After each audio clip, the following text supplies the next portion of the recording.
Então, começando a nossa gravação da aula de hoje, vamos para o nosso tema de hoje, que vai ser o binômio de Newton. Então, olha só, a gente sabe, né? Se eu vou pegar aqui uma soma e elevar a zero, por exemplo, né, a mais b elevado a zero, eu sei que isso dá 1. Né? Se eu pego uma soma que a mais b eleva a 1, eu sei que dá ele mesmo, né? Dá a mais b. Agora, se eu pego ao quadrado, a mais b ao quadrado, eu sei que isso dá o quadrado do primeiro, 2 vezes o primeiro vezes o segundo, mais o quadrado do segundo. Se eu vou fazer a terceira, eu já estou acostumado também com o produto notável, que me diz que isso é o cubo do primeiro, 3 vezes o quadrado do primeiro vezes o segundo, mais 3 vezes o primeiro vezes o quadrado do segundo, mais o cubo do segundo. Eu sei que tem gente que já nem lembra mais quando é a terceira, já só lembra até o quadrado, olhe lá. Mas pior ainda é você ter que lembrar quando é a quarta. E quando for a quinta, né? Quando for a quinta, como é que eu sei? Então é esse o questionamento que nós começamos respondendo hoje. Né? Como é que eu sei qual o desenvolvimento daquele binômio, daquela potência daquela soma de dois elementos, quando eu tenho o expoente do 4 em diante. Bem, o que Newton notou foi que os coeficientes são exatamente os coeficientes que nós estudamos na aula passada, que foram esses aqui, os do triângulo de Pascal. Então, o que Newton notou foi que isso daqui se você constrói o triângulo de Pascal, se você construir o triângulo de Pascal, ou seja, 1, depois 1 e 1 de novo, aí daqui em diante é 1, aí 1 mais 1, 2, e 1 novamente, agora 1, aí 1 mais 2, 3, 2 mais 1, 3 e 1 novamente, aí agora 1, 1 mais 3, 4, 3 mais 3, 6, 3 mais 1, 4 e 1 novamente, e assim por diante, 1, 1 mais 4, 5, 4 mais 6, 10, 6 mais 4, 10 e 4 mais 1, 5 e 1 novamente, e assim por diante, né? 1, 1 mais 5, 6, 5 mais 10, 15, 10 mais 10, 20, 10 mais 5, 15, 5 mais 1, 6 e 1 novamente. Bem, você pode construir o triângulo de Pascal do tamanho que você quiser, tá certo? Então, Newton notou o seguinte, notou que esses aqui são os coeficientes que aparecem aqui, ó. Se você observar, aqui está o número 1, né? Aí aqui está o número 1 também, aqui está o número 1. 1. Aí aqui você tem 1, 2, 1. Aqui você tem 1, 3, 3, 1, que é essa linha. Então, quem vai ser a próxima? Ora, a próxima vai ser 1. Aí quem é que vai ficar aqui? Bem, vai ficar a elevado à quarta, porque sempre começa com o expoente que você tem aqui. O b está elevado a zero, então mais, aí quem é o próximo? 4. Aí 4, a elevado à terceira, o expoente do a diminui. E o do b aumenta, o b estava elevado a zero na primeira parcela, aparece b elevado a 1 na segunda. Aí quem é o próximo? Ora, 4, depois vem o 6. Então 6a ao quadrado e b ao quadrado, porque o expoente do b está subindo e o do a está diminuindo. Aí quem é o próximo? 4 de novo. Aí agora o a vai ser elevado a 1 e o b vai ser elevado a terceira. E por fim, aí o coeficiente 1, o a vai ficar elevado a zero, desaparece, e o b vai ser elevado a quarta. Pronto. Então, note que os coeficientes aparecem aqui. 1, 4, 6, 4, 1. Então, por exemplo, a quinta como é que ficaria? Bem, 1 a quinta. Depois mais 6. Aí o a baixa o expoente, vai para a quarta e o b aparece. Depois mais, 6 não, né? É 5. A quinta aqui. não é 6, é 5. Então, 1, depois 5, né? 1, 5, A quarta B, aí o próximo A, o próximo primeiro expoente, que é o primeiro coeficiente, que é 10. 10 agora, então 10. A terceira, B ao quadrado, depois mais outro 10. 10, A ao quadrado, B a terceira, depois mais outro 5. 5A B, né? 5AB, porque não, o B vai aumentando, então B é a quarta. E depois mais, aí agora o coeficiente 1 novamente. Deixa eu ganhar um espaçozinho aqui. Então agora no final, B a quinta, né? Que é o último coeficiente, que é 1. E o expoente do B vai a quinta e o do A vai a 0. Então você desenvolve a quinta. Ora, assim você desenvolve o expoente que você quiser, ok? Então, é interessante, né? A percepção do Pascal desse triângulo e a percepção do Newton de ver que isso está associado ao produto notável, né? Quer dizer, ao produto dos binômios, que a gente chama de notável até a terceira, que é o mais fácil de lidar. E também é interessante a gente observar que nós temos aí uma transposição didática, né? O que desse assunto foi levado para o ensino médio? Foi levado o triângulo de Pascal, né? Lá é ensinado no segundo ano do ensino médio. O que foi levado também? Foi levado o binômio de Newton. Beleza. Mas note que lá o pessoal não faz muita questão de mostrar que dá para desenvolver a quarta, a quinta, a sexta. A maioria dos casos dos exercícios do ensino médio só vão até o expoente 3. Né? Dificilmente o pessoal se preocupa com expoentes maiores. Deixam isso para o estudo das exatas aqui no nível superior. Então tá aí. Essa é a ideia do binômio de Newton que está sendo discutida aqui. Ó. Então consideremos sucessivas potências da soma A mais B. Aí ele faz o desenvolvimento que a gente acabou de falar. E observemos que os coeficientes dos segundos membros correspondem às linhas do triângulo de Pascal. Né? Veja acima, foi o que a gente acabou de olhar. Tal fato também não passou desapercebido por Newton, que sistematizou as potências, inclusive generalizando para o caso de expoente não inteiro, que fornece sua série binomial. Então, o Newton afirmou esse teorema aqui, dados A e B inteiros, e n um número natural qualquer diferente de zero, temos que A mais B elevado a n se escreve dessa maneira. Né? É exatamente esse desenvolvimento que a gente tem aqui, ou seja, cada coeficiente desse é um número binomial, né? É um dos números do triângulo de Pascal, porque a gente sabe que o que está aqui no triângulo de Pascal é exatamente o seguinte, né? Que você tem esse número 1, ele é o número binomial,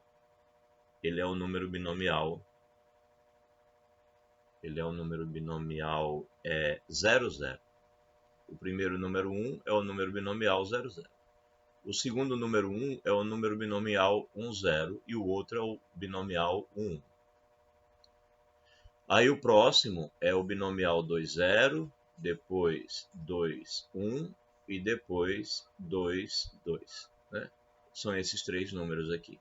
E assim por diante. Aqui vai ser o 3, 0, o 3, 1, o 3, 2 e o 3, 3. Bem, se não ficou claro ainda, vou fazer a última linha. O 4, 0 é esse.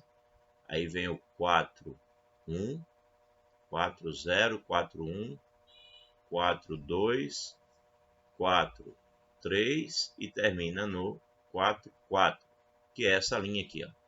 Então é isso, a gente chama de linha 0, linha 1, linha 2, linha 3, linha 4 e assim por diante.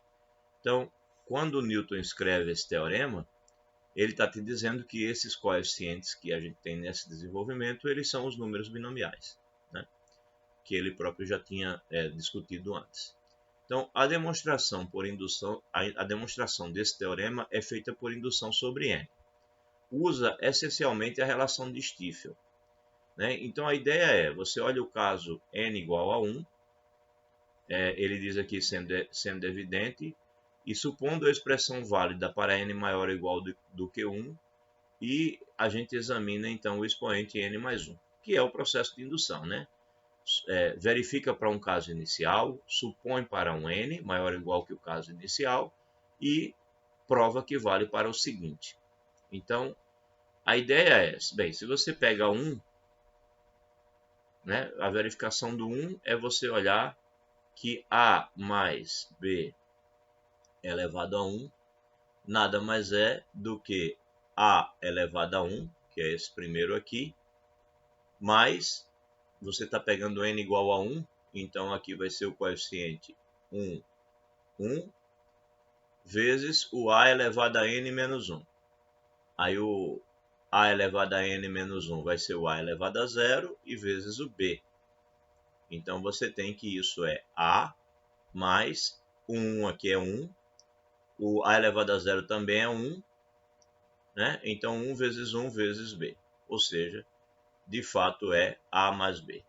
Então o teorema vale para N igual a 1, é o que ele chamou aí de verificação evidente, né? O caso N igual a 1 sendo evidente. Então, de fato, é evidente, né? O evidente que ele fala é você verificar isso aqui. Ok. Aí você supõe que é válido para um certo N, calculando cada parcela, né? O que ele faz aqui? Ele pega o... Você supõe que é verdade para N, né? Você supõe que isso daqui vale para N, como está escrito aqui. Aí ele agora quer calcular para N mais 1. Então ele escreve o A mais B elevado a N mais 1 como A mais B vezes A mais B elevado a N. Então o que vai acontecer? Ele vai distribuir, ele vai multiplicar A vezes essa distribuição e B vezes essa distribuição. Então quando você faz A vezes a distribuição todinha, né, você está multiplicando isso daqui por A. Então quando você multiplica A vezes A elevado a N, você tem A elevado a N mais 1. Aí A vezes esse binomial vezes isso, vai ficar aqui A vezes A elevado a N menos 1. É só somar os expoentes, vai ficar 1 mais N menos 1 vai dar N. Então vai dar A elevado a N vezes B nessa parcela. Aí N2, quando você multiplica aqui por A, aqui vai baixar para N menos 1, né? E o B2 continua. E assim por diante. A última parcela não tinha A e ele multiplicou por A aqui, tá vendo? Essa anterior tinha A e foi para A ao quadrado. Ou seja, ele multiplicou todo mundo por A. Depois ele faz a mesma coisa multiplicando todo mundo por B. Aí B vezes esse, ó, AN vezes B. Aí B vezes esse B aqui vai dar B ao quadrado. Esse B ao quadrado vai dar B a terceira e assim por diante. Até o B vezes B elevado a N menos 1, que vai dar B elevado a N, que é esse aqui, né? Essa parcela é essa. E o último que tem B elevado a N vai ficar B elevado a N mais 1. Aí o que ele diz depois? Que somando membro a membro as duas últimas igualdades e usando a relação de Stiefel, vemos que vale A mais B elevado a N menos 1. Ele está te dizendo que se você somar aqui essas duas igualdades, né, você vai depois precisar usar a relação de Stiefel para verificar que isso daí vale. Bem, essa frase está dizendo muito mais coisa do que o que está escrito aí, tá certo? O que está escrito aí está escondido muita informação, né? Então, vamos detalhar um pouco essa demonstração. Vamos detalhar um pouco essa demonstração que, dizendo da forma que está dito aí, não fica muito simples, não fica nada fácil. Tá? Bem, deixa eu ver aqui como é que a gente faz para detalhar um pouco mais a demonstração. Vamos lá, vamos fazer umas continhas, tá bom? Tem muita conta que está aí por trás que ele não deu, né? E a gente precisa verificar. Multiplicar pelo A foi fácil, multiplicar pelo B foi fácil. Mas aí quando ele diz some, o que é que vai acontecer? Quando ele manda somar, vai acontecer o seguinte.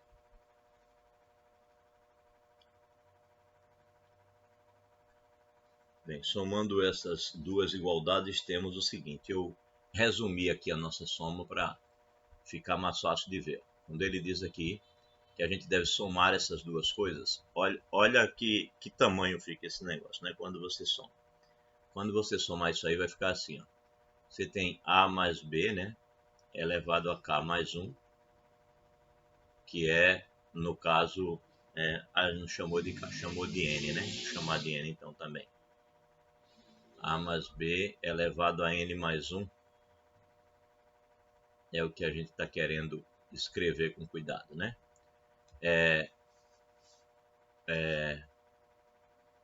Tá aqui, né? O A mais B elevado a N mais 1 é A vezes isso mais B vezes isso, ou seja, é a soma dessas duas coisas. Então, vamos somar essas duas coisas e ver como é que fica. Na hora em que você vai somar, olhe bem, você tem onde é que está o A elevado a N mais 1 somado com onde é que estão as coisas iguais, né? Você tem aqui o N1 e você tem aqui o N1 também, né? Você está multiplicando quem aqui? Deixa eu ver. Aqui, ó. Note. Aqui está A elevado a N vezes B e aqui está A elevado a N menos vezes B. Se você coloca esse A elevado a N vezes B em evidência, ele está multiplicando quem? Ele está multiplicando N1, e aqui como ele não está multiplicando ninguém, eu vou dizer que ele está multiplicando N0, tá? Porque seria o primeiro 1 que apareceria aqui. Mas antes desse, a gente ainda tem aqui esse daqui, por exemplo, o A elevado a N mais 1, esse cara não está multiplicando ninguém. Então eu vou dizer assim, eu vou dizer que esse cara que não está multiplicando ninguém aí, ele está multiplicando é porque eu usei K, aí fico repetindo o K aqui, mas vou usar N0, né? Ele está multiplicando aqui o A elevado a N mais 1. Vou dizer que só esse é que está com o N0. Agora o N1, né? Mais o N0 também, vamos dizer assim, o N0 mais o N1, ambos aqui, ó, estão multiplicando o A elevado a N. Opa, deixa eu corrigir aqui. O A elevado a N vezes B. Você tem o A elevado a N vezes B aqui, o A elevado a N vezes B aqui. Ele, como não está multiplicando ninguém, vou dizer que é o N0. E aqui ele está multiplicando o N1, né? Agora vamos olhar aqui, ó. A elevado a N menos 1 vezes B ao quadrado aqui e aqui, tá vendo? Então eu vou dizer aqui mais, tá certo? Mais. Aí agora o A multiplicando o N1 mais o N2, né? Está multiplicando o N1 e está multiplicando também o N2. Essa expressão aqui, ó, A elevado a N menos 1 B2 e A elevado a N menos 1 B2. Está multiplicando o N1 e o N2. Então, vou escrever aqui A elevado a N menos 1 B2. Está multiplicando essas duas coisas, tá? Bem, assim por diante, tá? É isso que você vai fazer. Você vai colocar em evidência as coisas que são iguais aqui. Bem, então, seguindo em frente, até onde a gente vai acabar chegando? Vai chegar lá nos últimos, né? Então, por exemplo, aqui você tem A ao quadrado B menos 1 e aqui você tem A ao quadrado B menos 1. Então, A ao quadrado B menos 1 vai estar multiplicando quem? A ao quadrado B menos 1 vai estar multiplicando N e N menos 2, né? Então, você vai fazer assim, ó. Então, você tem N menos 1 e N menos 2. Então, N, eu estou colocando sempre o menor primeiro, então eu vou colocar aqui N menos 2 e mais o N menos 1. Isso está sendo multiplicado por A quadrado B elevado a N menos 1. Aí mais A vezes B elevado a N está multiplicando quem? Estão multiplicando o N menos 1, N menos 1, mais o NN, multiplicando n menos 1 mais o nn. E, por fim, esse último, que é o b elevado a n mais 1, eu vou dizer que ele está multiplicando o nn, né? Já que ele está aqui no final, porque nn é 1, tá? Vou dizer que ele está multiplicando o nn. Então, b elevado a n menos 1 está multiplicando n mais 1, né? Está multiplicando o nn, digamos assim. Então, quando você escreve essa soma dessa maneira, você vai notar o seguinte, ó. Você está sempre somando n0 com n1. Esse daqui é uma unidade menor que esse. Aqui, ó, n1 com n2. Também é uma unidade menor do que esse. Ó, n-2 e n-1. É uma unidade menor que esse. n-1 e n é uma unidade menor que esse. Ok? Só nos extremos é que a coisa é 1. Eu vou chamar esse de n0 e esse daqui de nn. Então, só nos extremos isso não acontece. Mas esse tipo de soma acontece em todas as outras parcelas. Isso foi percebido por Newton, né? Que as somas aconteciam em todas as outras parcelas. Era sempre um NP e NP menos 1 e um NP. NP menos 1 e um NP. É sempre uma unidade a menos quando você coloca em evidência as devidas coisas. E só não acontecia isso no primeiro, que era 1, né? Era o N0, e no último, que também era 1, que era o NN, digamos assim. Ok? Tudo bem? Todo mundo entendeu que isso acontece? Perceberam as contas? Essa é a parte que ele diz aí, que você somando, você vai chegar àquela conclusão lá no final. Ele escondeu essa parte aí das contas. Ele diz que somando e usando a relação de Stiefel, você chega à conclusão de que A mais B elevado a N mais 1 vale naquele teorema. Mas ele está escondendo essas contas todas que a gente fez agora, ok? Entenderam as contas?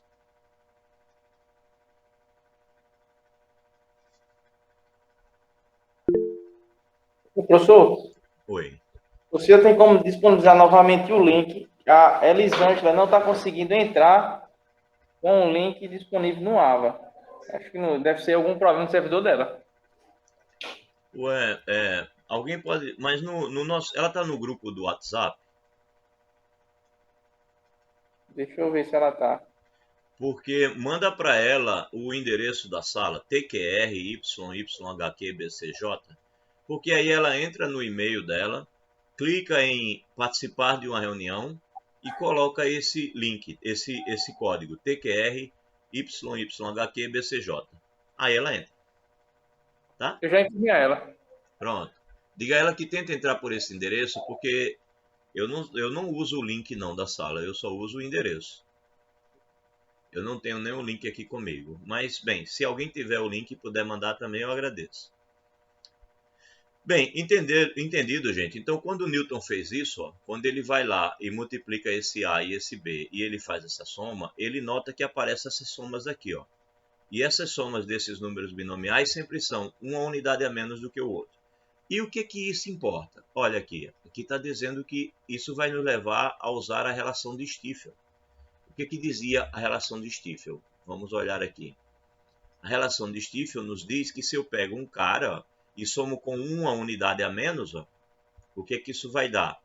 Isso vai dar uma unidade a mais no de cima e vai pegar o menor, ou melhor, o maior no de baixo. Ó, o K no de baixo e uma unidade a mais no de cima.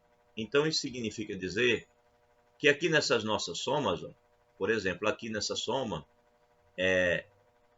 colocando aqui um exemplo,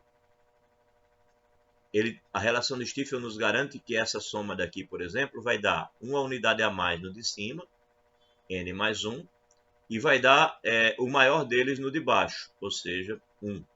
n mais 1, 1. Né? Vamos confirmar aqui, ó, na nossa relação de Stiefel. Se esse é menor do que esse, apenas uma unidade, aí você pega e aumenta uma unidade no de cima e pega o maior dos dois no de baixo. É isso que nos diz a relação de Stiefel. Então ele está nos dizendo que esse daqui vai ser n mais 1, 1. Quem seria esse daqui? Esse daqui vai ser o n mais 1, aí pega o maior do de baixo, 2. E assim por diante. Ou seja, essas somas aqui que Newton percebeu, elas podem ser feitas usando a relação de Stiefel. Tá? E aí o que isso significa para a gente? Isso significa para a gente que esse desenvolvimento aqui do K mais 1, ele vai ser, né, A mais B elevado, K mais 1 não, N mais 1, né? ele vai ser... Pronto, agora tem alguém tentando entrar, Valderez.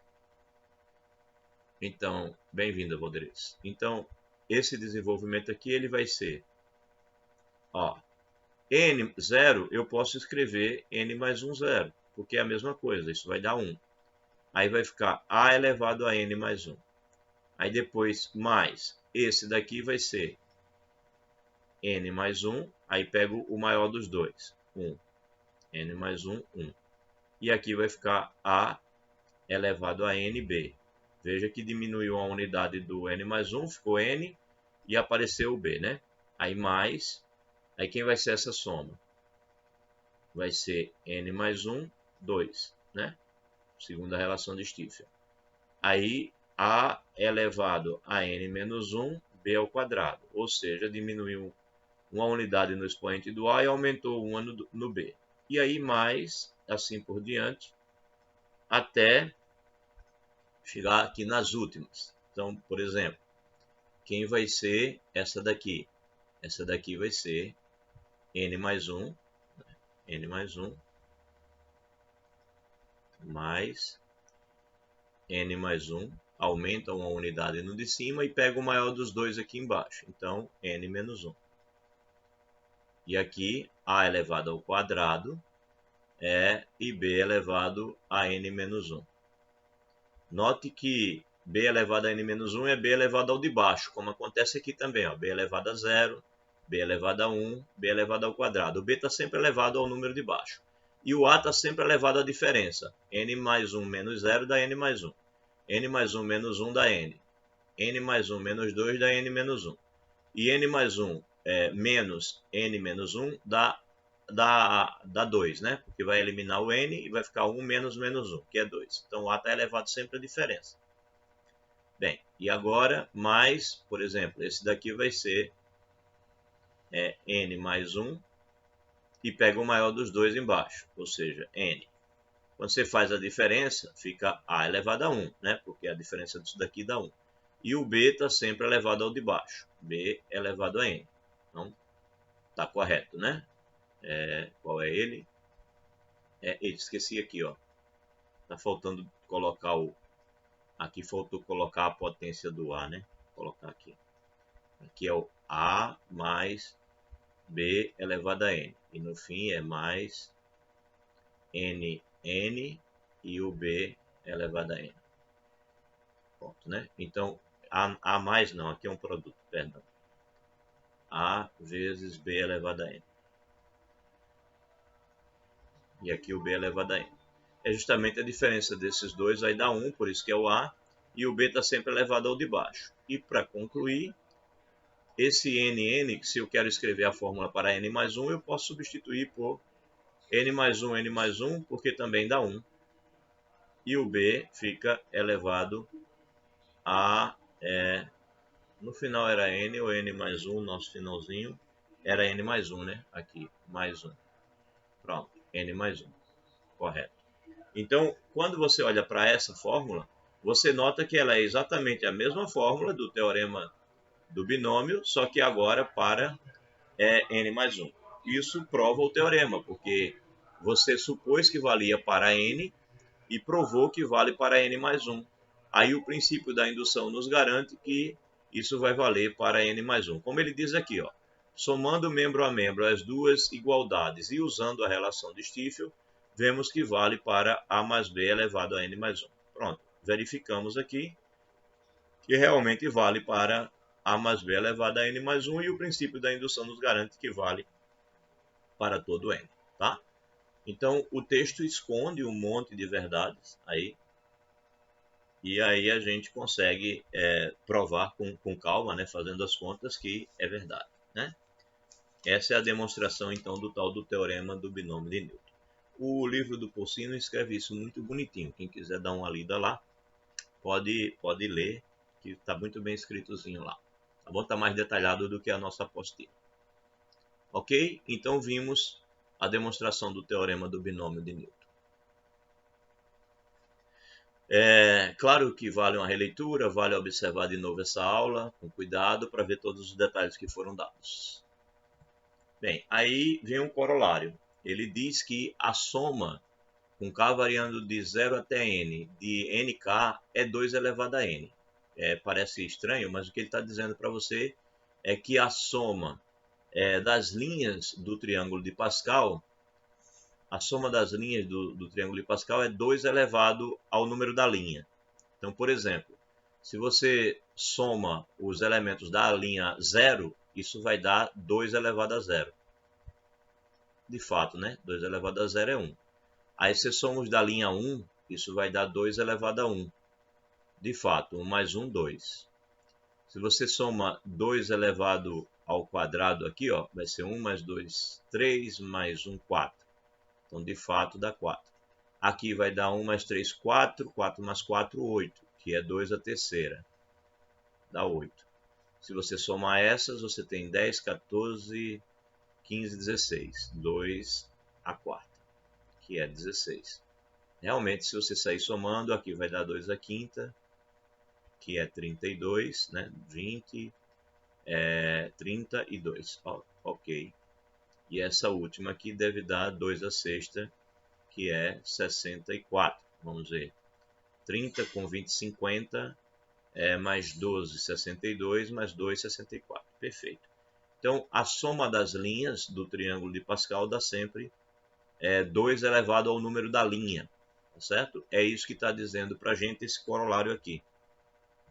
Esse corolário é justamente a soma das linhas, tá? K variando de 0 até n. E ele diz que para você provar, basta você pegar o teorema do binômio de Newton e colocar A e B igual a 1.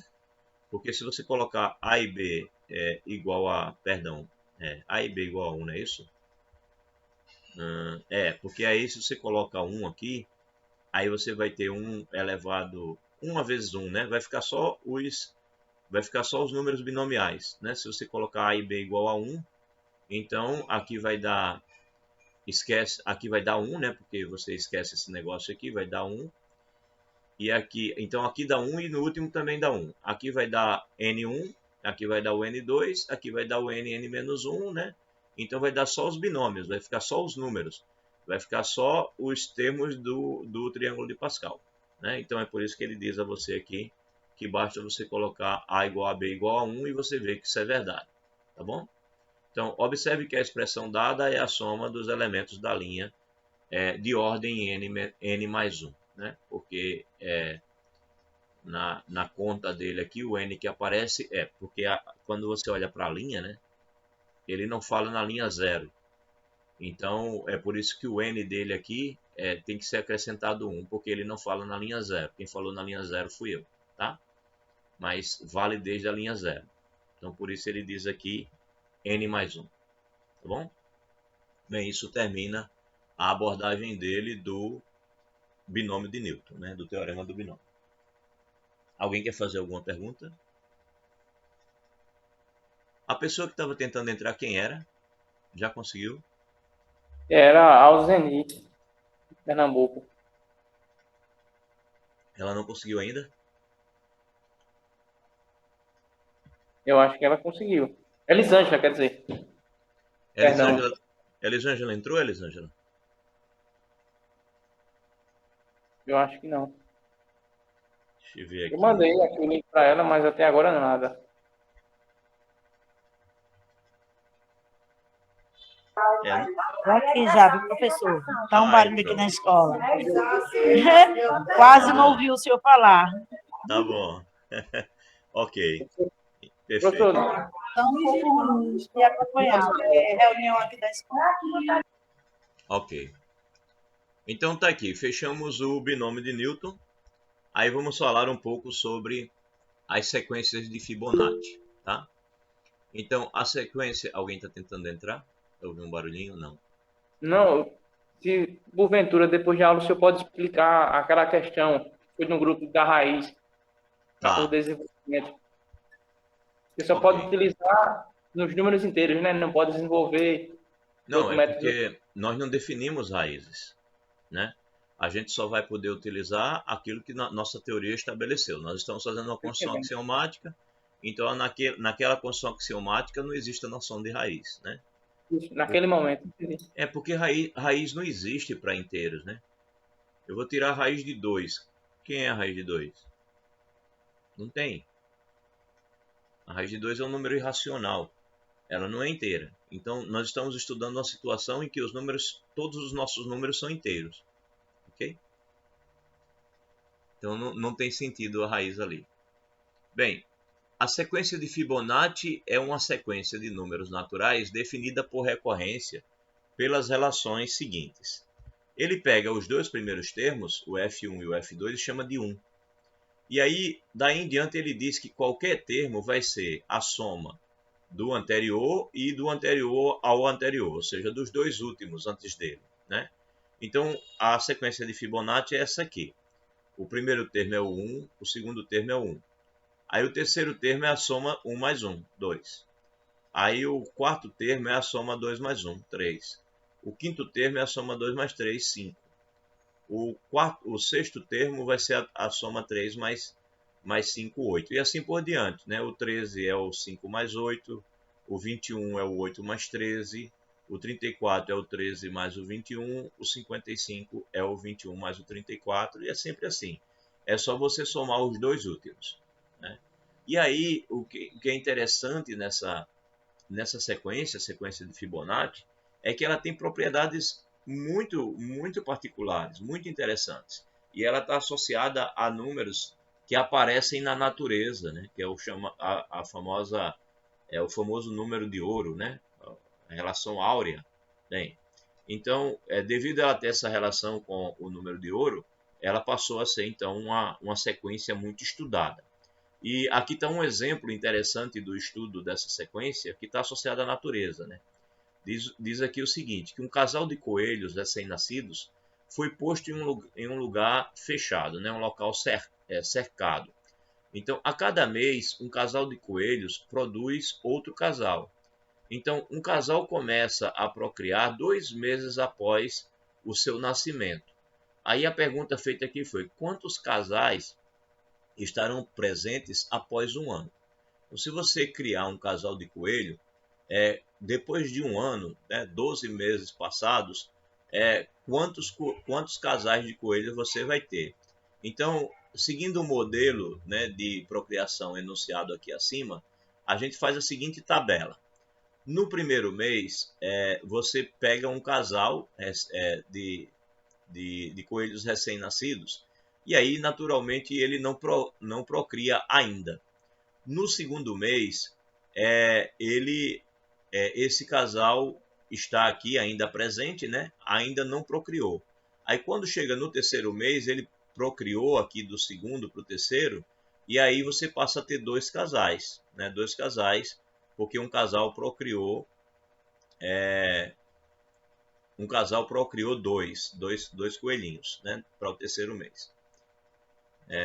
Número de casais que você tem aqui. Então, o que acontece é que no quarto mês você passa a ter dois casais e você tem um casal recém-nascido. Você tem um casal recém-nascido. E aí você tem um total de 3. Aí no quinto mês você passa a ter 3 casais do mês anterior e mais 2 recém-nascidos. Aí você tem 5. Aí no sexto mês você tem os 5 do mês anterior e mais 3 recém-nascidos. Você está com 8.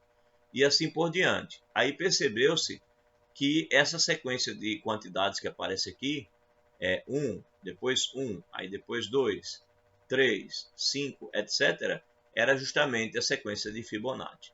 Então, a sequência de nascimentos dos casais de coelhos que você criar cercados, eles são justamente a sequência de Fibonacci. E você vai ficar impressionado que com um casal de coelho, um ano depois você tem 144 novos casais, né? Você tem 89 casais que já não são mais recém-nascidos e você tem mais 55 casais recém-nascidos, isso depois de um ano. É claro, desconsiderando morte, desconsiderando uma ou outra pequena alteração genética, que pode ser mais rápido ou mais devagar. Então, essa é uma exemplificação de como na natureza a sequência de Fibonacci aparece.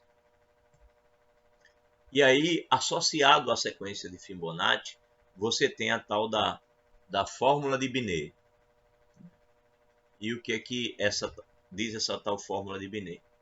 Que está dizendo o seguinte: essa relação permite achar o termo geral da sequência, que é a fórmula de Binet, o termo geral da sequência sem recorrer aos termos anteriores. Ou seja, você quer saber qual é o número da sequência de Fibonacci, você quer saber o 11º, mas você não quer ficar fazendo as contas todas, um por um. Você quer ir direto para esse 89 aqui. Você quer saber quem é o 11º termo, ou sei lá, o 20º termo, mas sem fazer as contas um por um. Então a fórmula de Binet tem essa intenção, de lhe dar essa resposta. Bem, aí a ideia original é encontrar uma progressão geométrica, o n, né, q elevado a n, que é justamente você fazer, né, q vezes q vezes q vezes q, a tua razão da progressão geométrica, onde esse q é diferente do zero, né? Que verifiquem a seguinte recorrência dada. Cada termo, o n, seja a soma dos dois termos anteriores, do n-1 mais o n-2. Donde esse q elevado a n seja, então, né, já que é n-1 e n-2, e eu estou com a sequência do tipo q elevado a n, então o n-1 é o q elevado a n-1, e o n-2 é o q elevado a n-2. Mas aí, quando você está diante disso, se você colocar n igual a 2 aqui, por exemplo, você vai ter que q ao quadrado vai ser igual a q elevado a 1 mais q elevado a 0, ou seja, q mais 1. E se você colocar, aí quando você tem isso, se você iguala isso a 0, você vai ter q ao quadrado menos q menos 1, que é igual a 0. Ou seja, você tem esse polinômiozinho aqui. Aí você vai calcular esses polinômios, ou as raízes desse polinômio, e você vai encontrar 1 mais a raiz de 5 sobre 2 e 1 menos a raiz de 5 sobre 2. Esses é justamente o tal da razão áurea que aparece aqui para você, tá? A razão áurea. E é essa ligação que você vai ter, então, com a sequência de Fibonacci. Então, assim, Fn igual a um número vezes alfa elevado a n mais b vezes beta elevado a n satisfaz a recorrência. Essa sequência aqui é a sequência que você está procurando. Ela satisfaz a recorrência que você quer, que é uma progressão geométrica desse tipo, né? Tal que cada u de n é u de n mais 1 mais u de n mais 2. A sequência que satisfaz isso é essa Fn aqui, né? Onde você vai pegar o alfa sendo esse número aqui e o beta sendo esse número aqui, e você vai fazer uma espécie de combinação, né? Multiplicando por A e por B, satisfaz a recorrência, desde que você especifique que o f de 1 seja igual a 1. Então você obriga o f de 1 ser igual a 1, o que vai lhe dar A vezes alfa mais B vezes beta tem que ser igual a 1, né? E o f de 2 também seja igual a 1. Então, A vezes alfa ao quadrado mais B vezes beta ao quadrado vai ter também que ser igual a 1. Então, se você forma um sisteminha, né, onde você coloca o n igual a 1 e depois o n igual a 2 e obriga que d igual a 1, se você faz esse sistema algébrico, você vai achar os valores de A e B como sendo A igual a 1 sobre a raiz de 5 e B menos 1 sobre a raiz de 5. Então, coloca no lugar do A o 1 sobre a raiz de 5, no lugar do B o menos 1 sobre a raiz de 5, e no lugar do alfa e beta esses dois números aqui, tá? E aí você tem que a sequência Fn vai ser igual a elevado a n menos beta elevado a n sobre a raiz de 5, né? Porque vai ser 1 sobre a raiz de 5 aqui e 1 sobre a raiz de 5 aqui. Se coloca em evidência, né? Esse daqui é negativo, então por isso menos aqui. E aí você consegue que a Fn se escreve assim, onde o alfa é esse número, eu ia dizendo horrível, né? Mas o número é a razão áurea, não merece ser chamado de horrível. E esse daqui é o nosso beta. Então, variando o n aqui, você vai tendo essa sequência Fn, que é a sequência procurada. E repito, ela está extremamente associada à razão áurea. Por isso, isso faz com que a sequência de Fibonacci seja tão famosa.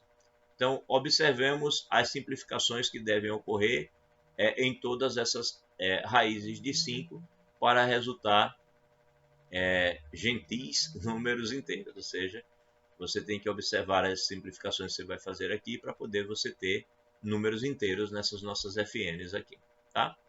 Ele está aqui fazendo uma observação para dizer que você vai ter que fazer simplificações na hora que você sair calculando elemento por elemento daqui, ok?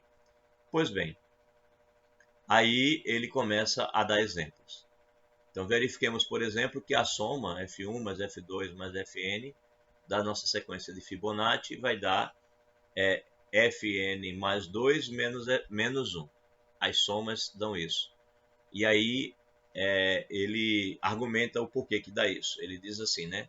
Temos as igualdades sucessivas. Lembre-se que o F3, né? O F3 ele é igual ao F1, o anterior, né?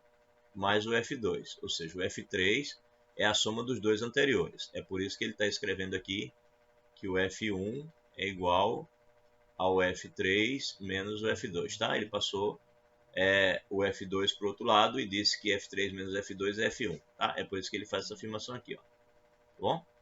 Então, observe que é exatamente a definição da nossa sequência de Fibonacci que ele está usando aí. Ok? Bem, aí, seguindo a mesma ideia, né? Quem é o F4? É o F2 mais o F3, né? Passa para o outro lado e você vai ver que é verdade.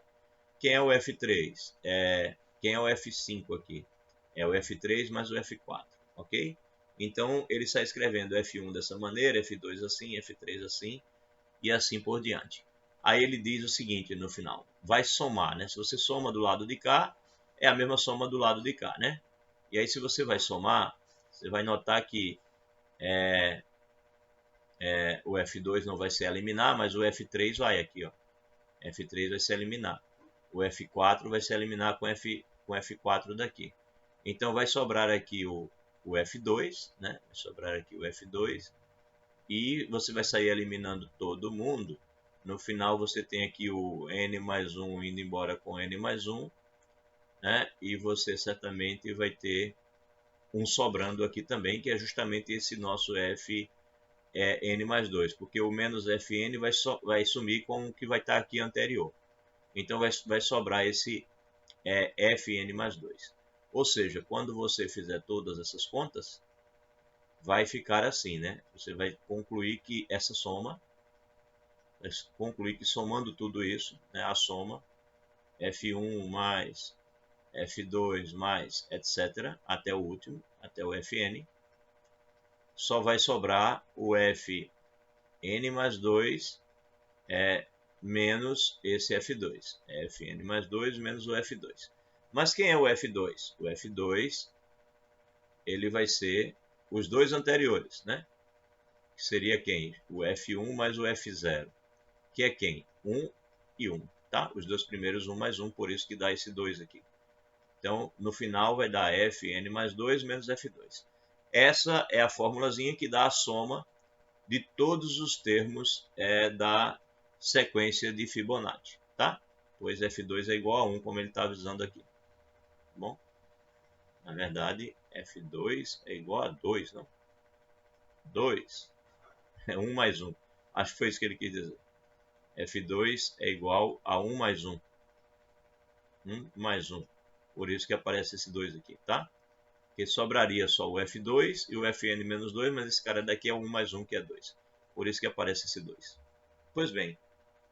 Não, finalmente é 1 ou é 2? Ah, não é 2 não, é 1. Perdão. É porque ele não começa no 0, como eu fiz aqui, ó. Ele não começa no 0. Como é que ele define? Vamos ver aqui de novo. Deixa eu lembrar da definição de novo aqui. Como é que ele definiu? F1 e F2 são 1. Ah, ele não tem o F0 na sequência dele. Tem gente que gosta de colocar F0, por isso eu acabei me confundindo um pouco. Mas o F2 é 1. O F2 aqui é 1. Então aqui é que está errado. Aqui não é 2, aqui é 1. Então ele está certo aqui. O erro não foi aqui. O erro foi aqui, tá? Não era 2, era 1. Pois F2 é 1. Ok, então a fórmula na verdade é Fn mais 2 menos 1, tá? O erro de digitação foi aqui. Perfeito? Então aqui está certo. Ok.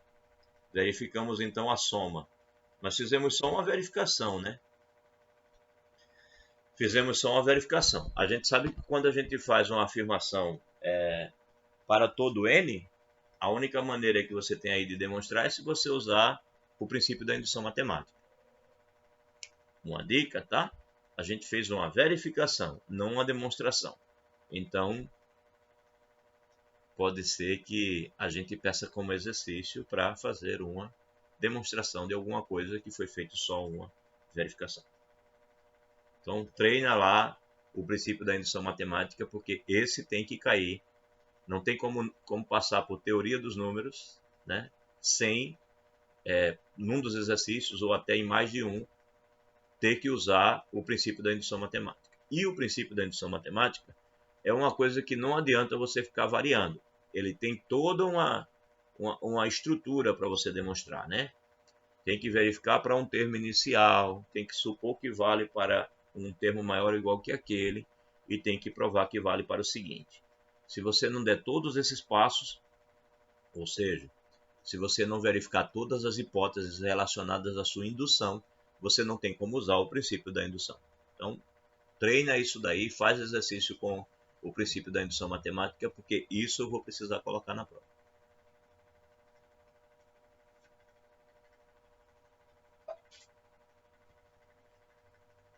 Então, dando continuidade, 2. Dados n maior ou igual que 2 e m maior ou igual do que 1, verifique que o f do n mais m, ou seja, verificar que essa fórmula vale, é igual a fn menos 1 vezes fm mais fn vezes fm mais 1. Bem, aí aqui ele diz que vai usar a indução, né? Aqui para verificar isso ele vai direto para a indução. E ele vai fazer a indução sobre m, né? Vai fazer a indução sobre m. Isso significa dizer que ele vai deixar o n fixado. Então, é isso. Ele vai fazer a indução sobre o m, tá? E vai deixar o n, ele vai deixar o n fixado. O n vai estar fixado. Então, mantenho isso em mente, tá? O n é um cara fixado e o m é que ele vai fazer a indução. Aí ele diz assim, para m igual a 1 temos, bem, se o m for 1, aí aqui você vai ter n mais 1, né? N mais 1, tá certo? Porque o m é 1 e o n está fixado. Aí ele diz que isso seria igual a fn menos 1, tá? Só repetiu. E aqui ele teria f1 mais fn vezes f2, né? Que é o m mais 1. Ok, então o que aconteceu? Bem, aqui dá 1, né? F2 é 1 e F1 também é 1. Então vai ficar Fn menos 1 mais Fn. Isso significa dizer que a fórmula vai valer, né? Porque você conseguiu exatamente a soma Fn menos 1 mais Fn, que é a soma dos dois anteriores ao Fn mais 1, né? Um anterior ao Fn mais 1 é o Fn. Dois anteriores ao Fn mais 1 é o Fn menos 1. Portanto, pela própria definição da sequência de Fibonacci, realmente esse primeiro aqui ele é igual a este último aqui. Então tá certo. Tudo bem, perfeito. A relação é válida para m igual a 1. Então, suponhamos a seguir a relação válida para um certo m, né? Esse m valendo desde 1 até um certo k. E verifiquemos que ela vai valer para o seguinte, para o k mais 1. Tá? Ele aqui está usando a segunda forma da indução matemática, né? Supõe que vale para todo mundo menor ou igual que um certo k e prova para o k mais 1. Bem, aí ele diz aqui o seguinte. Bem, o que você vai ter é que o f do n mais k vai valer a fórmula para ele, né? Ele repetiu a fórmula. Aí, quando ele pega o f do n k menos 1, ou seja, um anterior, e aplica a mesma fórmula, o que ele tem? Bem, aqui ele só repetiu, Fn menos 1. Aí no lugar do m, ele vai colocar o k menos 1. No lugar do m, ele vai colocar o k menos 1. Aqui ele repetiu Fn, e quando ele colocar k menos 1 mais 1, aqui, né? Então vai ficar k. Beleza, ele escreveu a fórmula substituindo o n por o m por k menos 1. Aí agora ele tem o que? Ele tem Fn mais K aqui mais Fn mais K menos 1, ele de novo está aplicando a fórmula nesse, porque ele está considerando que vale para todo mundo menor do que o K, menor ou igual. Então, o Fn mais K mais o Fn mais K menos 1 se escreve aplicando essa fórmula assim, né? Repete aqui, e aqui no lugar repete aqui, que é esse, e no lugar desse FK, você vai escrever FK mais FK menos 1, e aqui repete o Fn, e no lugar do FK mais 1, ele vai escrever FK mais 1 mais FK, né? Vai aplicar a fórmula novamente. Perdão, vai aplicar a fórmula não, vai aplicar a definição, né? Aqui ele está justamente com o que seria o seguinte, e ele está usando os dois anteriores, usando a definição para reescrevê-los, né? E aqui ele ainda faz o Fn mais K mais 1, né? O próximo seria então Fn menos 1, Fk mais 1, mais Fn mais FK mais 1, que ele tira daqui, né? Ele tira daqui. Isso daqui, essa soma dá FK mais 1, que é justamente K e K menos 1, vai dar o FK mais 1, né? Porque tirando 1, você tem K. Tirando 2, você tem K menos 1. Então, ele usa de novo a definição, e daqui ele coloca esse. Então, FK mais 2, tirando 1, você tem FK mais 1. Tirando 2, você tem FK. Então, essa soma dá isso daqui pela definição da sequência de Fibonacci. E aí, quando ele chega nessa situação e compara com a fórmula, quando ele compara essa situação com a fórmula, ele vê que isto que está aqui é exatamente o que está escrito na fórmula, no lugar do M está escrito K mais 1. Então, é a mesma coisa, portanto, vale. Ele acabou de provar que vale para K mais 2, ou perdão, para K mais 1. Se ele supôs que vale para K, na verdade, para todo mundo menor ou igual que K, e consegue com isso provar que vale para K mais 1, então o princípio da indução matemática nos garante que vale para todo N maior ou igual, M maior ou igual que 1. Então está provado o que ele queria, certo? Usou a segunda forma da indução. Bem, esse foi o exemplo 2 do uso dessa brincadeira.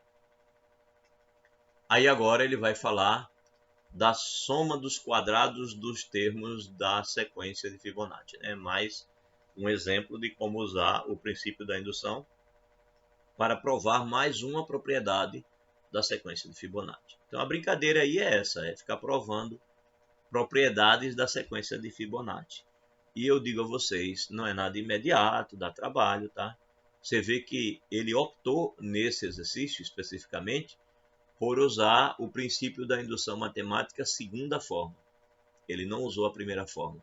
Aí você pode se perguntar assim, e como é que eu, na hora que eu estiver fazendo o exercício ou fazendo a prova, como é que eu vou decidir se eu vou usar a primeira forma da indução matemática ou se eu vou usar a segunda forma? E essa é uma pergunta que eu não tenho resposta, tá? Você vai decidir ou tentando e vendo que não é bom usar. Tentei a primeira forma e não consegui. Aí você tentou e você tem que lembrar que existe a segunda forma. Então, de repente, você tentou com a primeira e não funcionou, você tem que, opa, não funcionou escrever com a primeira. Será que sai melhor com a segunda? E aí você vai tentar com a segunda. Então, naturalmente, o cara que colocou na nossa apostila, e já vem de livros, os vários livros que mostram esse exemplo, sempre usam a segunda forma. Se isso está acontecendo, é porque escrever na primeira forma não era fácil, não estava bom. A segunda forma ficou muito melhor do que a primeira. Entendeu? Notou como é doloroso?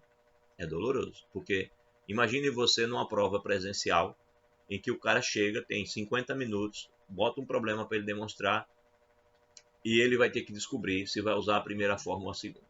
Aí depois ele passa meia hora tentando a primeira, ele descobre que a primeira não funciona e ele só tem 20 minutos para terminar fazendo a segunda, e a primeira questão da prova ele não tem mais tempo de fazer nenhum. Nota do cara, 2. Entendeu? É isso que acontece muitas vezes em diversas provas de matemática.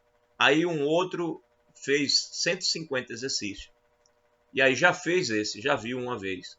E aí ele percebe que aquele exercício ali já é a segunda forma, porque ele lembra que ele fez uma vez.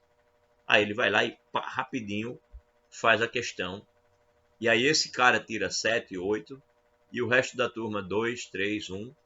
E aí a sensação da turma é que ou o cara é um gênio ou ninguém estudou direito, né? Então, essas são as coisas que acontecem, os atropelos naturais de uma disciplina como essa, tá?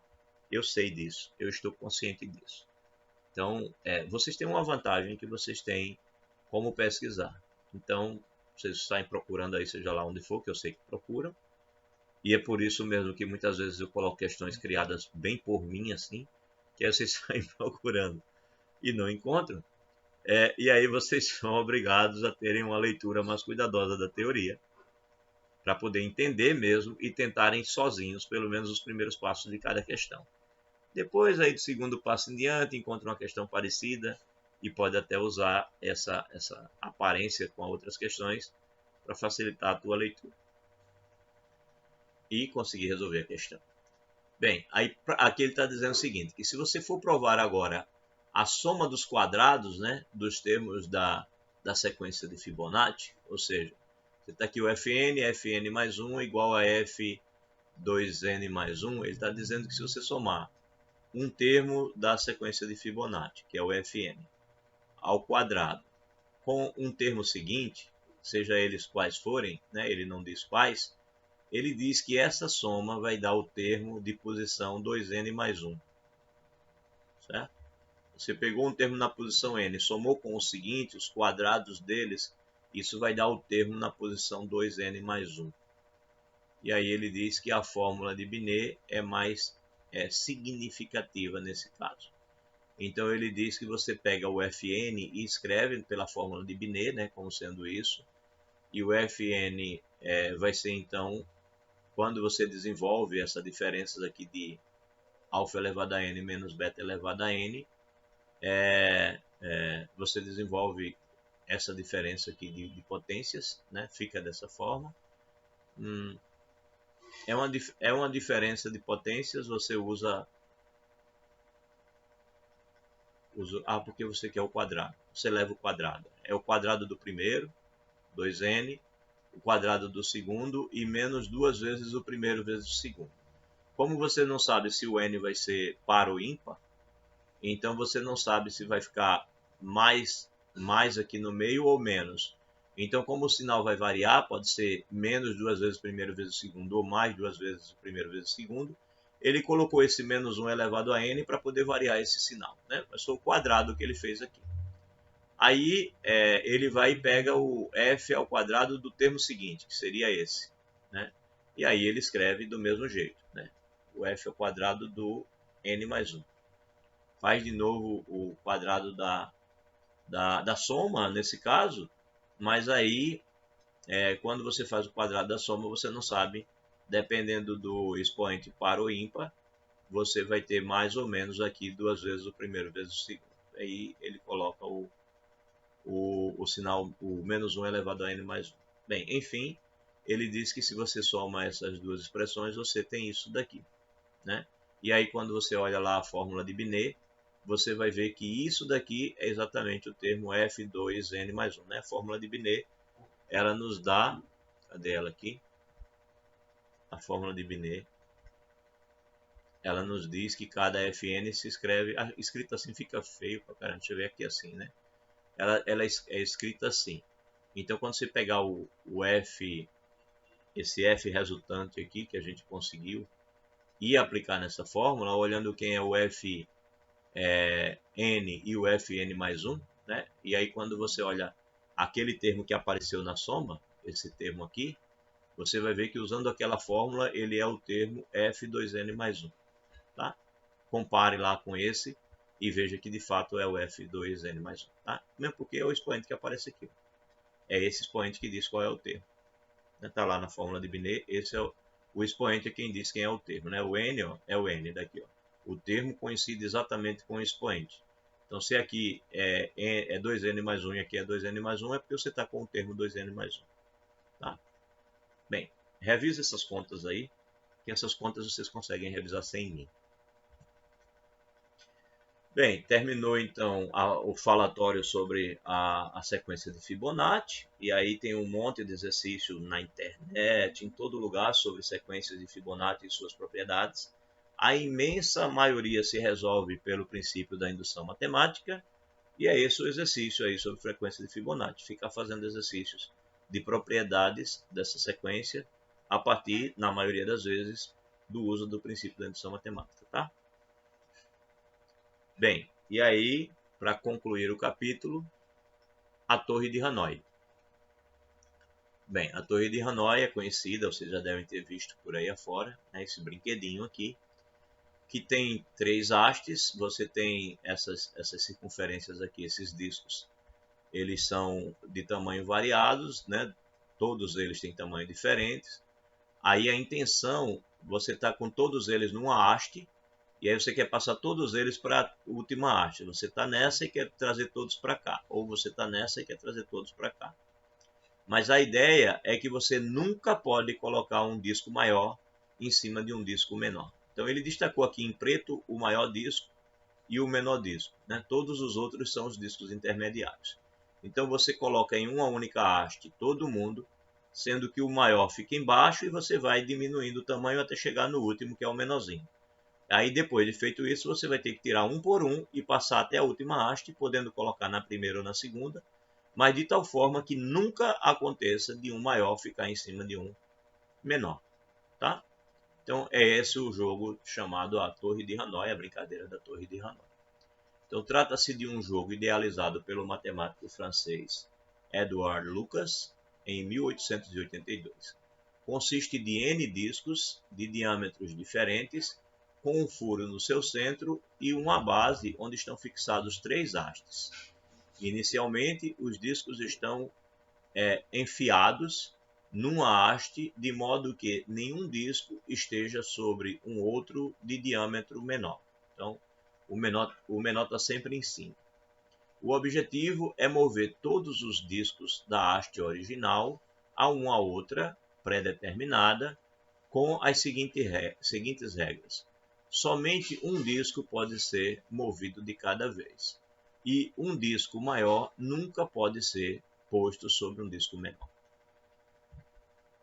Bem, seja T de N o número mínimo para a transferência dos discos. Então, a brincadeira matemática desse brinquedo é você descobrir qual é a quantidade mínima de movimentos que eu tenho que fazer para conseguir o objetivo, dependendo do número de discos que eu tenho. Então, você pode ter uma torre de Hanoi com 5 discos, com 6 discos, com 10 discos.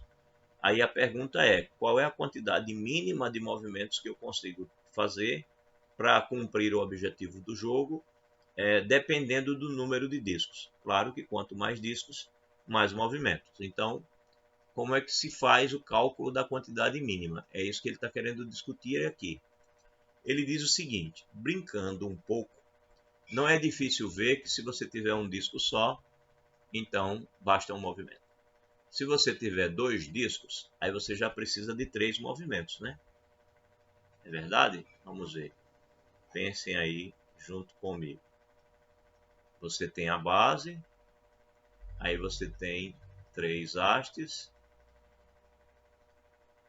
e você tem, segundo ele, 3 discos. 3 ou 2? 2, né? 2 discos, ele diz que dá 3 movimentos. Então, se você tiver 2 discos, isso significa dizer, por exemplo, que você está aqui com o disco maior, né? E um disco menor. Pronto, são 2 discos.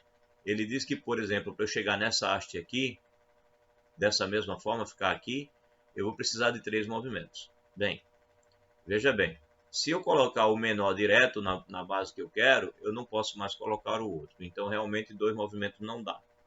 Então, eu vou ter que fazer um movimento tirando o menor para aqui, para essa, aí um outro movimento colocando o maior aqui e um terceiro movimento colocando o menor sobre ele.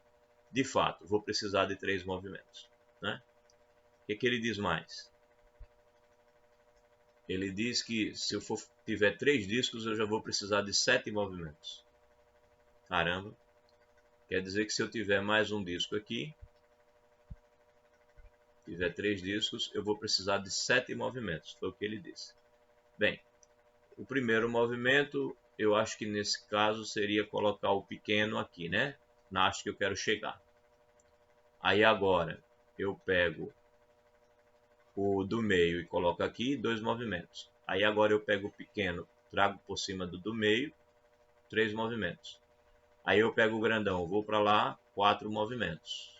Aí eu pego o pequeno, boto para cá, 5 movimentos. Aí eu pego o grandão, boto para lá.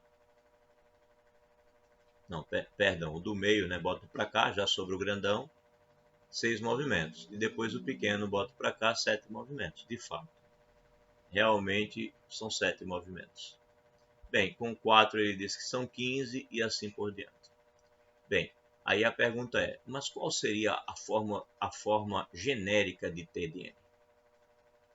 Não é bonitinho a brincadeira? Gostaram? Então, como é que eu respondo a essa pergunta? Para N discos, quantos movimentos eu vou fazer?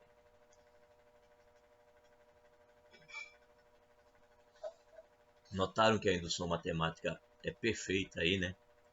Porque você sabe para 1, sabe para 2, sabe para 3. Então você supõe que sabe para N e prova para N mais 1. É essa a brincadeira dele. Então vamos ver. Então qual é a forma genérica de Tn? Bem, podemos usar um raciocínio indutivo, né? Então, supondo conhecido um processo para obter Tn-1, então saberemos obter Tn. É essa a nossa ideia, né? Então, a ideia é muito simples. Transferimos N-1 discos de uma pilha para outra, deixando o maior disco em uma haste inicial. Bem, foi como a gente pensou aqui, né? A ideia era, se eu tenho 3, por exemplo, eu quero colocar os 2 aqui para poder transferir o maior disco no final, para a haste final, para depois eu trazer de volta o que eu movimentei. Então eu vou movimentar, por exemplo, o primeiro para aqui e depois o segundo para aqui, para trazer o primeiro de volta, para por fim colocar o grandão lá no final. Então, de fato, a ideia é movimentar todo mundo e deixar o grandão por último para ele ir para a haste final, né? E aí sim começar a colocar sobre ele os outros que eu transferi. É isso que ele está te dizendo aqui, né? Então a ideia é muito simples. Transferimos N-1 discos de uma pilha para outra, deixando o maior disco em sua base inicial. Aí feito isso, deslocamos o disco maior para a sua haste final, o que libera a haste inicial. Aí trouxe o grandão para cá, eu estou com o médio e o pequeno aqui. Então, eu sempre tenho como trazer o pequeno para a haste inicial, para depois trazer o médio para cá, para por fim trazer o pequeno para cá. Então, como diz ele, feito isso, deslocamos o disco maior para a haste final, o que libera a haste inicial. Aí, enfim, trazemos os N-1 discos sobre o disco maior, né? Trazendo todo mundo para cima do disco maior que já está na base final. Então, portanto, fizemos quantos movimentos para transferir os N discos. É só contar, né? Você fez os movimentos de N-1, né? Depois você pegou o grandão, levou para a haste final, mais um, e depois você teve que fazer de novo o movimento dos N-1 que você tinha deslocado, né? Para ficar em cima do disco grande. Então é Tn-1 mais 1 mais Tn-1. Então você conclui que o número de movimentos é 1 mais 2 vezes Tn-1. Certo? Bem, assim obtemos o seguinte, que o Tn, né, ele vai ser igual a 1 mais 2 vezes Tn-1, com N maior ou igual que 2. Né? Com N maior ou igual que 2. Então, o 2 seria no caso de você ter 2 discos só, né? Aí você teria aqui 2 menos 1 dá 1. Aí você teria 2 e aqui 1. Então, se você tem 2 discos, você tem 3. De fato, para n igual a 2, você tem t de 2 igual a 3. Bate direitinho com a ideia que nós tínhamos inicial. E o t de 1 você fixa como sendo 1. Então, o t de 1 é um movimento só, e o t de 2 é dado já por essa fórmula daqui, para todo n maior ou igual do que 2. Então, é uma definição por recorrência, né? Como nós já falamos antes. Então, definição por recorrência tem essa forma, né? Você fixa a definição de um deles, você dá quem é o t de um, e depois você dá uma fórmula para o t do n, né? Desde que você saiba fazer os movimentos anteriores, ou seja, o t de n, desde que você conheça quem é o t do n-1, que no nosso caso, o t de n vai ser 1 mais 2 vezes t do n-1. Então, se você conhece o t do n-1, você tem o t do n. E se você dá um valor inicial, você consegue definir tudo isso. É a nossa definição por recorrência, como a gente já falou antes.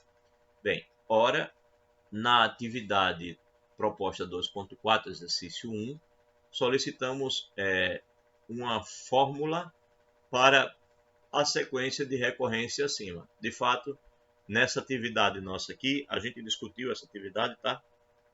Nós mostramos que o t de n é igual a 2 elevado a n menos 1. Nós fizemos isso lá, tá? Para n maior ou igual do que 1. A gente obteve isso daqui lá nos exercícios. Na verdade, essa questão está resolvida na nossa apostila, tá? Então, se você não viu ainda, olha lá. Atividade proposta 2.8 tem a solução e, de fato, o t de n é 2 elevado a n menos 1.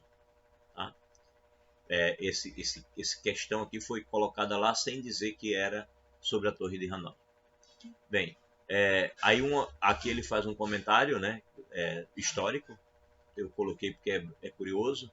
Os outros eu peço para vocês lerem, né? A apostila tem alguns, mas eu não estou no nosso curso fazendo esses comentários. Mas é interessante aqui, né? Uma lenda apocalíptica acompanha o jogo. No início dos tempos, sacerdotes de um templo oriental deveriam transferir 64 discos de ouro puro ao redor de 3 colunas de diamante. Quando os 64 fossem transferidos, o mundo acabaria. Era essa a lenda apocalíptica. Pois bem, o número mínimo para transferirmos 64 discos, ele é t igual, né? Tá aqui, t igual a 2 elevado a 64 menos 1, que é um número meio grande. Se a cada movimento durar 1 segundo, por exemplo, se você levar 1 segundo para poder fazer cada movimento, como em cada século existem 3, deixa eu ver aqui, aqui é milhares, né? Aqui milhão, bilhão, 3 bilhões 110 milhões e 400 mil segundos, verifique que serão necessários 5,93067 vezes 10 a nona séculos para a transferência, né? Esse número aqui dá 5,93067 vezes 10 a nona movimentos, e se você considerar que cada movimento tem 1 segundo, então você teria todos esses segundos. Aí, se você dividir isso pelo número de segundos de cada século, você teria essa quantidade de séculos aqui. Na verdade, esse número dividido pela quantidade de séculos daria isso daqui, tá? Então, tem século suficiente, né? Se a lenda apocalíptica se verificar, acontecer de fato, a gente está numa boa. Tem bastante tempo ainda para o mundo acabar, se depender de alguém resolver a Torre de Hanoi com 64 discos, tá? Então, dá 64 discos para o cara resolver a Torre de Hanoi e ele não vai terminar nunca. É disco demais. Então, essa lenda sempre fez com que a Torre de Hanoi tivesse esse charme, né, esse problema a mais colocado. Bem, terminamos o capítulo 2 e vamos dar uma rápida entrada no capítulo 3, que a minha intenção é que a gente faça a nossa avaliação até o máximo que a gente avançar, porque nós temos 5 capítulos, a metade de 5 é 2,5, então nós já fizemos 2, vamos tentar fazer um pouco do 3, mesmo que não seja muito, mas alguma coisa do 3 é interessante que seja feita. Bem, o 3 fala sobre divisibilidade e também sobre o algoritmo euclidiano da divisão. Mas não quero fazer a coisa correndo demais também não. Se alguém quiser fazer alguma pergunta, fique à vontade.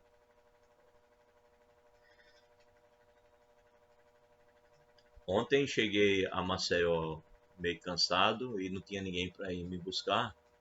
E na cidade de Maceió você só anda de ônibus agora se você tiver um cartãozinho.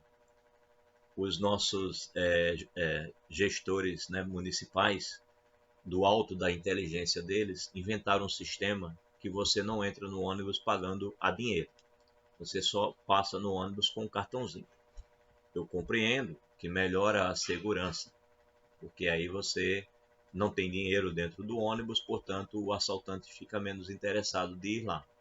Mas em toda a cidade do Brasil onde eu andei e tinha um cartãozinho para pagar a passagem por causa desse motivo de segurança, também havia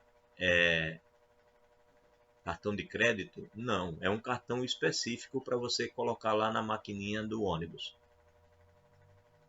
Você tem que Pode ser cartão de crédito também. Pode ser crédito, débito, você tem que cadastrar no Vamos Mobilidade. Mas eu tenho que ter o meu cartão de crédito normal, eu posso pagar? Pode sim. Em alguns ônibus. Em alguns, não em todos, né? Isso, não em todos. Os mais novos, os mais recentes. Bem, mas a maioria não é assim. Resultado, eu sabendo que eu não podia pagar o ônibus, eu fui a pé do antigo Shopping Guatemi, hoje Shopping Maceió, até a Serraria, né, onde moro. Fiz uma caminhada de cerca de 2 horas ontem. Meio que puto da vida por causa disso, né? Meio que uma maneira de relaxar o espírito, fazendo uma caminhada, e ao mesmo tempo porque eu não gosto desse tipo de coisa. Porque toda cidade onde eu andei na minha vida, até porque eu podia não ter um cartão de crédito também, né? Eu não sou obrigado a ter um cartão de crédito. Toda cidade em que andei na minha vida que existe esse sistema, nas bancas de revista, nos bares, nos restaurantes, em todo lugar que você vai, você consegue comprar um cartão de passagem única. Porque você já imaginou um turista, né?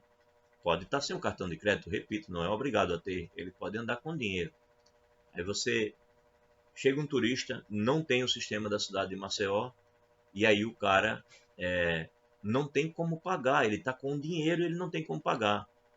Poxa, tinha que ter o cartão de passagem única nas bancas de revistas. Eu estava no shopping, ali devia ter vários lugares vendendo o cartão de passagem única.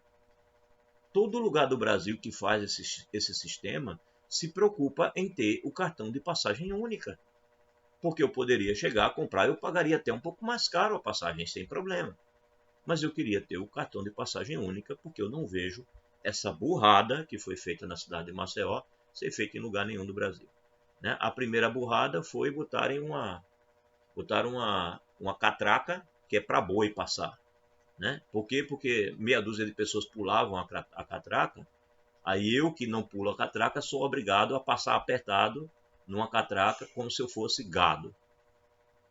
Pense numa gestão, bem, tem várias outras, tem muitas qualidades, a gestão tem feito coisas interessantes, mas essas burradas, sinceramente, é coisa de menino, né? O prefeito é um menino e ainda não parou para pensar. Estou precisando dar esse recado a ele. E quando tem mochila, eu quase não consigo passar naquelas coisas. Realmente eu me sinto tratado como gado. Eu gostaria muito de dizer isso ao prefeito. Ele precisa parar para pensar. Bem, feito o meu momento político de reclamação do prefeito de Maceió, vamos para o capítulo de divisibilidade. Fiz para a gente relaxar, tá? Porque eu sei que eu estou numa sequência dura aqui. Tá? Eu sei que essas coisas aqui vocês vão precisar revisar, tá? Não deixem para lá não, revisem. Aí vamos falar sobre divisibilidade, algoritmo euclidiano da divisão.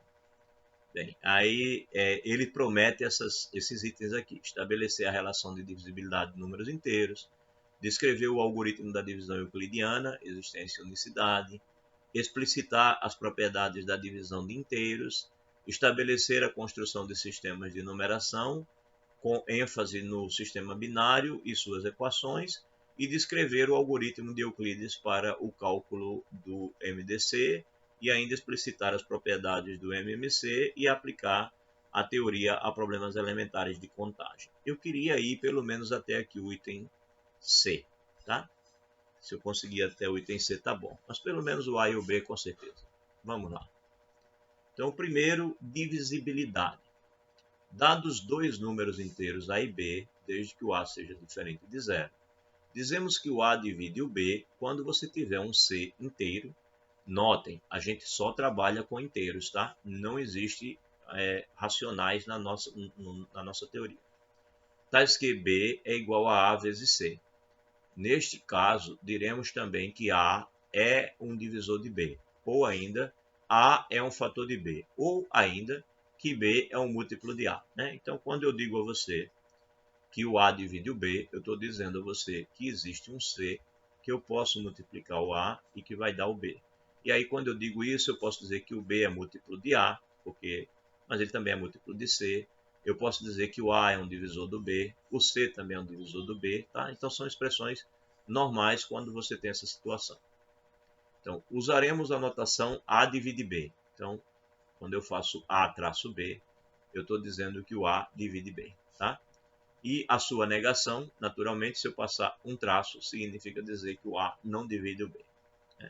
Então, observemos que a notação A divide B nada tem a ver com frações. É porque muita gente confunde isso com isso. A sobre B, algo desse tipo. E não é, tá? Não façam essa confusão. Eu estou falando A divide B ou A não divide B. Então, por exemplo, 2 divide 0, 1 divide 10, 4 divide 4, 2 divide 4, 3 não divide 4, 5 não divide 2, 5 não divide 11.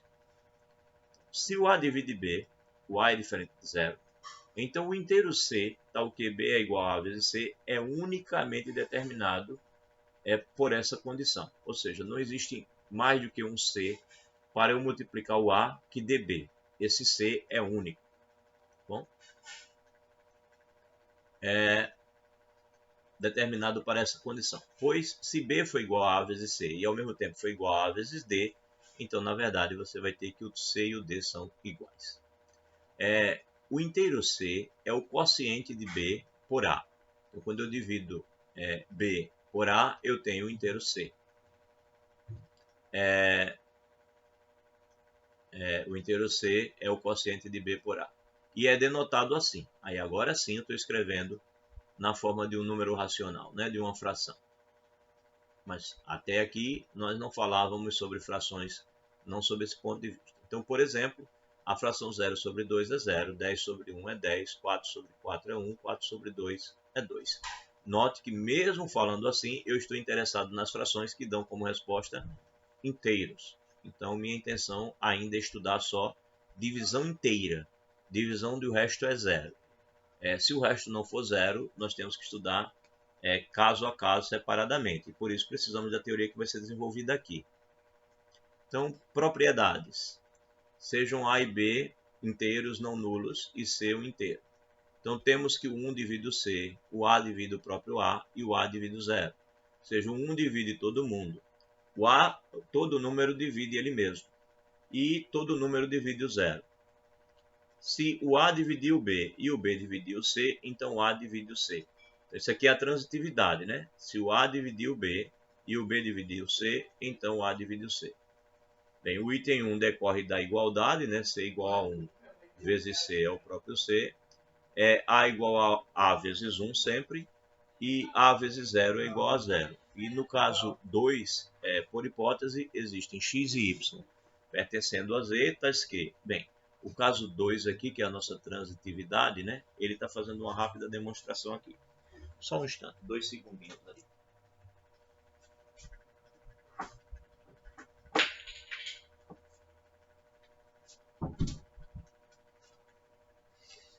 Bem, voltando aqui, ele está aqui demonstrando então essa última. Ele está dizendo a você o seguinte, que quando eu digo que se A divide B e B divide C, eu estou dizendo que existe um x, né? Que eu multiplico o A para dar o B, né? A vezes x é igual a B. E existe também um y, que eu multiplico o B, B vezes y, que vai dar o C. né? Então, B vezes Y vai dar o C. E eu quero mostrar que o A divide o C, ou seja, eu quero mostrar que existe um inteiro que multiplica o A e que dá como resposta o C. Mas aí você note que eu posso escrever o C como sendo B vezes Y, só que o B eu posso escrever como AX. Então, eu posso escrever o A como sendo, na verdade, eu posso escrever o C, né? Vou escrever o C como sendo o quê? O C é B vezes Y, mas o B é AX. Então, eu posso escrever isso como sendo AX, isso é o B, né? B é isso, vezes o Y. Então, quando você usa associatividade aqui, você pode dizer que isso é A vezes X vezes Y. E o X vezes Y é inteiro, né? Porque X é inteiro e Y também é inteiro, o produto é inteiro. Então, eu concluo que o C, ele é A vezes um certo número inteiro. Isso significa dizer exatamente que o A divide o C, né? É o que ele está demonstrando aqui. O A divide o C. Então, em particular, todo número inteiro é divisível por 1, né? Se não nulo por si mesmo. Então, todo número inteiro ele é divisível por 1, que é o que está escrito aqui, né? Você tem um C, ele é C vezes 1. E se ele não for nulo, ele também é divisível por ele mesmo, porque ele pode ser escrito como A vezes 1. Ok. Então, aí as primeiras propriedades da divisibilidade. Mas tem outras. Tem um monte de propriedades para a gente olhar. Dê uma olhadinha aqui no tempo. Temos um tempinho ainda. Vamos usar. Bem, sejam A e B pertencendo a Z, ambos não nulos. Se o A dividir o B, então o módulo do A divide o módulo do B. Vamos ver como é que ele verifica isso. Então, como existe um inteiro C, tal que o B é A vezes C, ele tira essa informação do fato de que o A divide o B, né? Se eu digo para você que o A divide o B, eu estou dizendo exatamente que existe um C, tal que o B é igual a A vezes C, né? Isso é a hipótese. Então, a hipótese que me diz que o B é diferente de zero exige que o C também seja diferente de zero, né? Se o B é diferente de zero, eu não posso ter C igual a zero, senão vai ficar zero vezes A e o B teria que ser zero.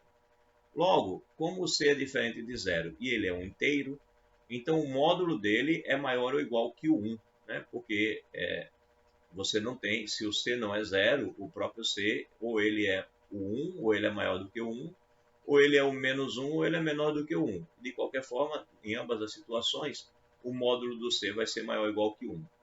E aí você conclui que o módulo do A vezes o módulo do C vai ser maior ou igual que o próprio módulo do A, né? Porque quando o número é maior do que o 1, maior ou igual, se o número é maior do que o 1 e você multiplica um outro número positivo, isso fica ainda maior. Como dizia meu professor dessa disciplina, e o escritor do nosso livro-texto, né, o professor Antônio Carlos, ele diria assim, é mais maior, né? Se você multiplica por um número maior do que 1 a um número já positivo, o resultado fica mais maior. Ele dizia, claro, de brincadeira para chamar a atenção. Então, se você multiplica o C e o C é maior ou igual que 1, então o módulo do C vezes o módulo do A vai ser maior ou igual que o módulo do A. Bem, isso você vai ter que o módulo do B vai ser maior ou igual que o módulo do A, né? Porque é o módulo desse produto que você pegou aqui. Você teria aqui módulo do B, você teria aqui módulo do B, vou escrever assim. Teria aqui módulo do B, e você tem que o módulo do A vezes o módulo do C é aqui módulo do A vezes o módulo do C. Isso daqui é maior ou igual que o módulo do A. Então, você conclui que o módulo do B é maior ou igual que o módulo do A, né? Então, em particular, se o A divide o 1, então, para dividir o 1, o módulo dele tem que ser menor ou igual que o 1, né? Bem, e não vai poder ser 0, né? 0 não divide ninguém. Então, se ele divide o 1, ele só pode ser ou 1 ou o menos 1. É a única chance que você tem para o A. Então, se o módulo do A, se o A dividir o 1, ele só pode ser o 1 ou o menos 1. Tá? Então, são demonstrações de pequenas propriedades que parecem às vezes óbvias, mas que não tinham sido demonstradas antes. Bem, no conjunto dos números naturais sem o zero, a divisibilidade é uma relação de ordem, isto é, possui essas propriedades, né? Nós já vimos aqui que se for uma relação de ordem, ela é reflexiva, ela é transitiva e ela é antissimétrica. Você sabe que a gente até já verificou antes, que todo elemento A divide ele mesmo. A transitividade é essa que diz que se o A divide o B e o B divide o C, então o A divide o C. Nós vimos no slide anterior. E a antissimetria diz que se o A se relaciona com o B e o B se relaciona com o A, obrigatoriamente o A é igual a B. No nosso caso, se relacionar significa dividir. Então, se o A divide o B e o B divide o A, então, na verdade, o A é igual a B. Isso também é verdade. Isso também é verdade. Então, de fato, já vimos a validade de 1 e 2 em Z estrela. A única que a gente ainda não viu foi essa aqui, né? Essas duas nós já vimos antes. Aí, quanto a essa terceira, que é a antissimetria, se você tem A, B, X e Y inteiros, são inteiros não nulos, e verificam que o A divide o B e o B divide o A, significa dizer que o A é um B vezes X e que o B é um A vezes Y. Aí é aquela mesma história, você vai escrever o B aqui como A vezes Y. Só que o A, ele é B vezes X. Então, no lugar desse A aqui, eu vou colocar B vezes X. Então, eu vou ter que o B é igual a B vezes X vezes Y. Mas aí a associatividade permite mudar a posição dos parênteses, e aí eu tenho que o B é igual a B vezes X vezes Y. Ora, mas aí isso obriga X vezes Y a ser 1, né? Porque ele está multiplicando o B e está dando o próprio B. Mas se X vezes Y é 1, significa dizer que o X divide o 1 e que o Y também divide o 1. Mas se um número divide o 1, esse número ou é o mais 1 ou é o menos 1. Então, conclusão, X e Y na verdade são 1, porque você não pode ter menos 1, ou então você teria menos A e menos B, ao invés de A e B. Então, na verdade, você tem que X é igual a Y, que é igual a 1, e aí se o X é 1 e o Y é 1, você tem que o A e o B são iguais. Isso prova esse item aqui, o item 2, a antissimetria. Ok? Bem, mais uma propriedade. Sejam os inteiros A, B e C, C diferente de zero. Suponha que o C divide o A, o C divide o B. Então, para todos os inteiros alfa e beta, vale o seguinte. Se o C divide o A e o C divide o B, então o C divide os múltiplos de A somados com os múltiplos de B. Tá? Então, se o C divide o A e o C divide o B, o C divide essa combinaçãozinha aqui. Alfa vezes A mais beta vezes B, onde alfa e beta são inteiros quaisquer. Então, por que isso é verdade? De fato, se você tem que o C divide o A, significa que o A é igual a C vezes X, onde X é um número inteiro qualquer. E qualquer, eu digo, qualquer mais fixo, né? Conhecido. E se o C divide o B, então o B se escreve como C vezes Y para um dado Y. Então, quando você faz alfa vezes A mais beta vezes B, você pode escrever isso como alfa vezes Cx mais beta vezes Cy, porque Cx é o A e Cy é o B. Bem, aí quando você faz isso, você pode colocar o C em evidência. Aí você acaba concluindo que alfa A mais beta B se escreve como alfa x mais beta y vezes C. Isso significa dizer que o C divide alfa A mais beta B, né? Então, era exatamente o que a gente estava querendo provar. É o que tem aqui na afirmação. O C divide o alfa A mais o beta B. Temos o resultado, então. Aí ele faz uma observação. Dados os números inteiros A, B e C com C diferente de zero, a condição que diz que C divide A mais B não acarreta C divide A ou C divide B. Tá? Por exemplo, o 2 ele divide o 7 mais o 3, mas o 2 não divide o 7, nem o 2 divide o 3. Tá? Então, quando eu digo a você que um número divide uma soma, eu não estou dizendo a você que ele divide todas as parcelas. Ao contrário, é verdade. Se o número divide todas as parcelas, então ele divide a soma. Mas se o número divide a soma, obrigatoriamente ele não divide todas as parcelas. Ele pode não dividir nenhuma. Né? O 2 divide o 7 mais o 3, que dá 10. O 2 divide o 10. Mas o 2 não divide o 7, nem o 2 divide o 3. Ok? Então cuidado na hora que estiver fazendo demonstração para não usar isso erradamente. Tá? Então, observação importante. Se o C divide uma soma, ele não obrigatoriamente divide as parcelas. Vale, entretanto, o seguinte resultado. Se A é diferente de zero e o A divide B mais C, e o A dividiu uma delas, então ele tem que dividir a outra. Não é isso? Quando ele não divide a soma, ou melhor, quando ele divide a soma e ele não divide uma parcela, então ele não divide nenhum. Tá? Agora, se ele divide a soma e ele divide uma parcela, então ele divide todas. É isso que está sendo avisado aí a vocês. Né?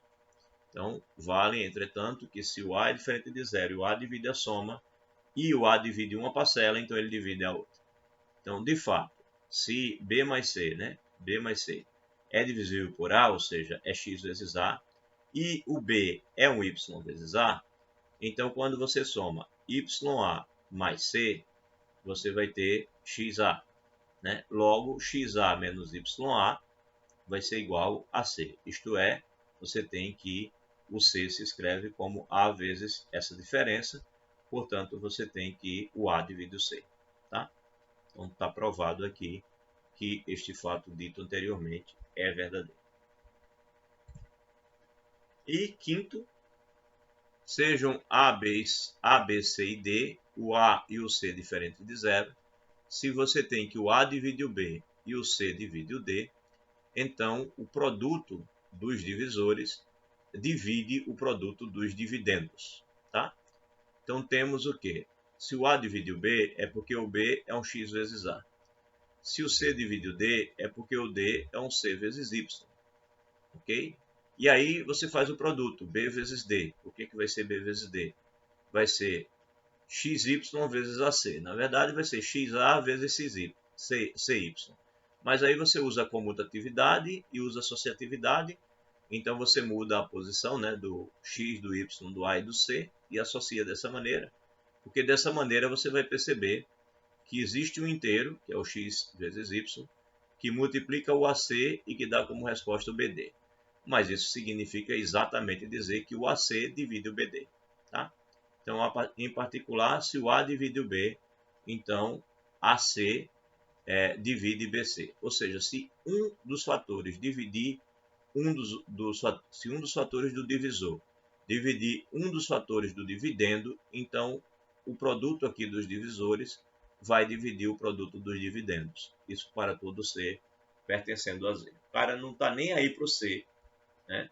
Se o A dividir um dos fatores do dividendo, o C não tem a mínima importância. O produto AC vai dividir o produto BC. Ok? E proposição. Se A diferente de zero e B diferente de zero são inteiros e n maior ou igual do que zero é um número natural, existem essas relações todas aqui. A menos B dividir a diferença dessas potências, divide a diferença dessas potências, e mais que isso, o divisor, né, o quociente é esse aqui. Isso daqui vezes o A menos B vai dar essa diferença. A mesma coisa aqui, ó. A mais B divide isso, e mais que isso, o quociente é essa coisa horrível aqui. Acho que falta um parêntese aqui no final. Deve terminar aqui. Ok. E o A mais B divide isso daqui, essa diferença, e além disso, o quociente é essa coisa aqui. Tá? Então, tá certinho. Tá. Aqui aparece o 2, aqui aparece o 2. Tá, tudo bem. Então, observemos que a proposição solicita em cada item dois procedimentos. Inicialmente, há que verificar a divisibilidade, ver se de fato divide, e em seguida exibir o quociente, né? Mostrar que de fato esse cara é o quociente. A ideia é usar indução sobre N em todos os casos. Então, demonstrar essa proposição é, primeiro, verificar que de fato existe o quociente, né? E depois mostrar que o quociente é aquela coisa ali horrível. Mas isso daí é divisão, né? Divisão de polinômios com mais de uma variável, né? Aí você vai ter que de fato usar a indução. Você vai fixar, no caso você tem um n, você vai fazer a ficção por n, e a e b serão números fixados, tá? Bem, vamos verificar pelo menos um aqui, né? Ele verifica, não, há uma tentativa de verificação aqui dos 3, mas ele certamente não fez todas as contas, tá? Certamente não fez todas as contas. E depois vamos ter exemplos. Acho que não chegaremos à divisão euclidiana. Quantos minutos tenho? 5. Vou usar os 5 minutos que tenho para a gente poder terminar isso aqui. Pois bem, ele vai usar então indução. Então, letra A. A letra A é essa daqui, né? O A menos B divide a diferença A elevado a N menos B elevado a N. Então, ele diz o seguinte. Para N igual a 0, é verdade. Por quê? Porque A menos B divide A elevado a 0 menos B elevado a 0. Porque A elevado a 0 é 1, B elevado a 0 vai ser 1 também. Então, isso é 1 menos 1 vai ser 0. Né? E A menos B divide o 0 porque todo mundo divide o 0. Né?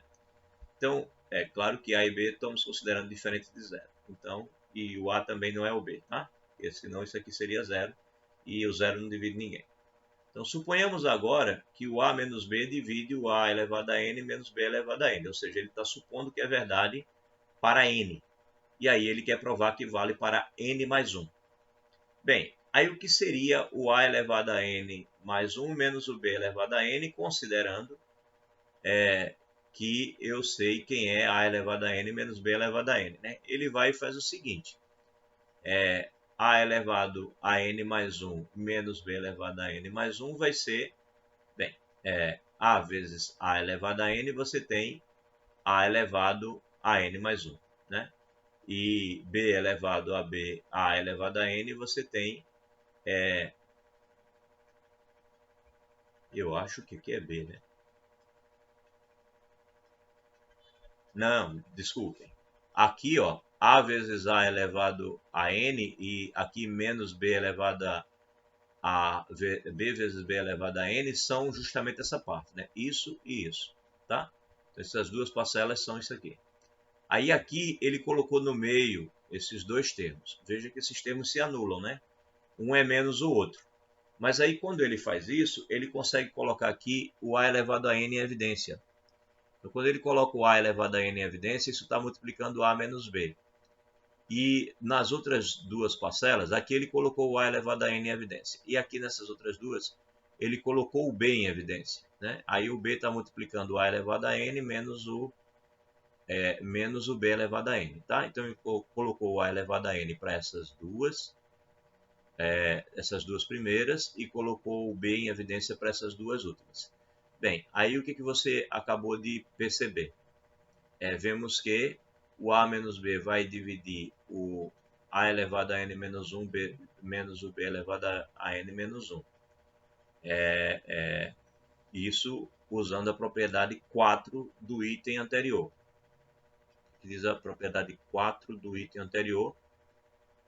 Ela diz que se você tiver os inteiros A, B e C com C diferente de 0 e o C divide o A e o C divide o B, então vai dividir essas combinações. Então, o que foi que a gente conseguiu aqui? A gente conseguiu aqui uma combinação, né? A gente conseguiu aqui uma combinação. E essa combinação diz... Vamos comparar, né? Quem seriam essas coisas? O que eu estou afirmando aqui no final é que o A menos B, ele está aqui, né? O A menos B divide o A elevado a M menos 1, perdão, mais 1 menos o B elevado a M mais 1. Isso daqui é o que está aqui. Ó. E ele conseguiu mostrar que isso é A menos B vezes esse cara, mais B vezes isso daqui. Então, quem está aparecendo onde, né? Vamos comparar. Quem seria o A, quem seria o B, quem seria o C nessa brincadeira. Comparar aqui com a 4. Você tem que C divide A e C divide B. Então, ele vai dividir essa combinação. Como é que a gente vê isso na combinação? Como é que a gente consegue ver esse finalzinho aqui?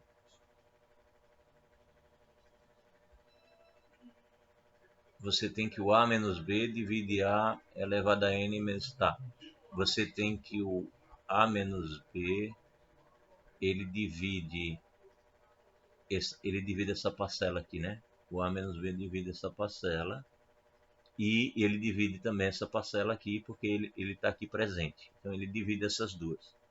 Então, se ele divide essas duas, ele divide esse número multiplicando isso e esse número multiplicando isso, né? Então, se ele divide essa e divide essa, né? Se o A menos B divide essa e divide essa, então ele divide essa soma. Mas se ele divide essa soma, ele divide isso aqui, né? Que é o primeiro. Então, eu posso afirmar que ele divide o primeiro, ok? Perceberam? Então, isso daqui seria o meu, sei lá, o meu A naquela propriedade lá, que seria o B. Aí aqui seria o meu alfa A mais o meu beta B. E aí eu tenho que o A menos B divide isso e divide o A, na verdade, e divide o B. E aí aquela propriedade 4 garante que ele divide essa soma toda.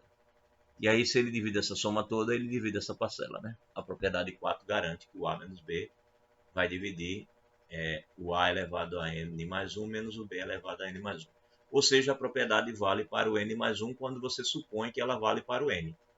Então, pelo princípio da indução matemática, essa propriedade vale para todo N natural, né? Maior ou igual do que o zero. Ok? Bem, está provado então essa propriedade inicial, essa parte inicial da proposição. O item A da proposição está demonstrado. Aí vamos para o item B. Vamos para o item B. Ele diz que essa soma divide essa outra soma aqui. O que ele diz aqui? Procedimento análogo à etapa indutiva resulta de... Então, ele agora pulou, ele não verificou o zero, e já disse a você que a etapa indutiva, essa segunda parte, se escreve dessa maneira. Então, é a mesma ideia que está aqui, e de novo vai usar a propriedade 4, tá? Então, ele vai supor que divide para n, né? A expressão para n, e aqui ele está verificando a expressão para n mais 1, tá? Então, as mesmas coisas, ele coloca aqui, ó, um termo positivo. Opa. Ele colocou aqui, deixa eu riscar. Ele colocou aqui um termo negativo e um termo positivo. Note que é o mesmo termo, fez um procedimento igualzinho que tem aqui, e novamente ele consegue argumentar que como o a quadrado menos b quadrado vai dividir esse daqui porque ele divide esse, e vai dividir esse daqui porque ele divide esse por hipótese, né, pela hipótese de indução. Então ele vai dividir a soma de novo usando a propriedade 4. E aí ele consegue provar que ele divide isso daqui. Portanto, vale para o n mais 1, e se vale para o n mais 1, supondo que vale para n, então vai valer para todos. Então é o mesmo procedimento anterior, e essa passagem aqui é só o segundo passo da indução, tá?